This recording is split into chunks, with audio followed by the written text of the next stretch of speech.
Delhi NCR में mobile चोरी के सबसे बड़े गिरोह में से एक का खुलासा हुआ है। नोएडा पुलिस ने 821 चोरी के मोबाइल फोन रिकवर किए हैं।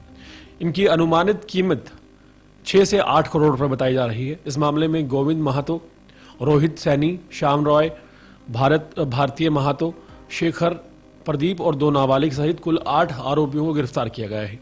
ये सभी आरोपी झारखंड, बिहार के रहने वाले हैं और ठंड के मौसम में जैकेट की जेब में फोन रखने वाले लोगों को खास तौर पर निशाना बनाते थे। तरीका बेहद शातिर था।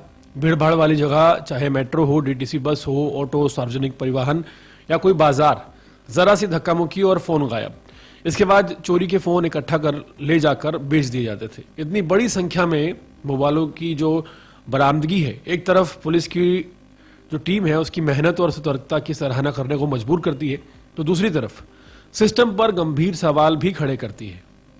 ये मामला महज एक गिरोह के पकड़े जाने तक सीमित नहीं है, बल्कि दिल्ली एनसीआर की सुरक्षा व्यवस्था, निगरानी और सामाजिक जिम्मेदारी पर भी रोशनी डालता है।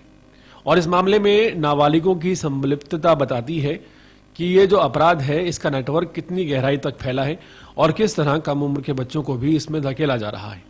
मोबाइल फोन जो हर व्यक्ति की निजी और आर्थिक जिंदगी से जुड़ा है, उसकी चोरी सिर्फ उसके मोबाइल के नुकसान की नहीं, बल्कि उसकी पहचान, उसका सीक्रेट डेटा, उसकी सुरक्षा को खतरा भी पहुंचाता है।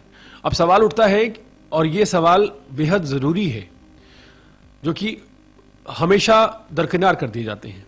पहला सवाल यह है कि क्या सार्वजनिक परिवहन और भीड़भाड़ वाले इलाकों में निगरानी यानी कि व्यवस्था, सीसीटीवी गश्त वाकई पर्याप्त है या केवल कागजों में सीमित है।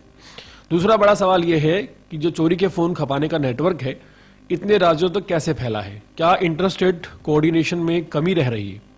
तीसरा और बड़ा सवाल यह है कि नाबालिगों को अपराध में शामिल होने से रोकने के लिए सामाजिक और प्रशासनिक स्तर पर हमारी सरकारें क्या ठोस कदम उठा रही हैं या नहीं उठा रही?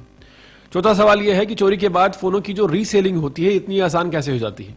क्या सेकेंडरी मार्केट की निगरानी कमजोर है? जो लोग चोरी के फोन खरीदते हैं, क्या उनकी पहुंच ज्यादा है? आम नागरिकों की जागरूकता और सावधानी बढ़ाने के लिए लगातार अभियान चलाए जा रहे हैं, या फिर ये सिर्फ एक ठंडे बस्ते में चला गया एक प्लानोग्राम है जिसमें काम नहीं हो रहा?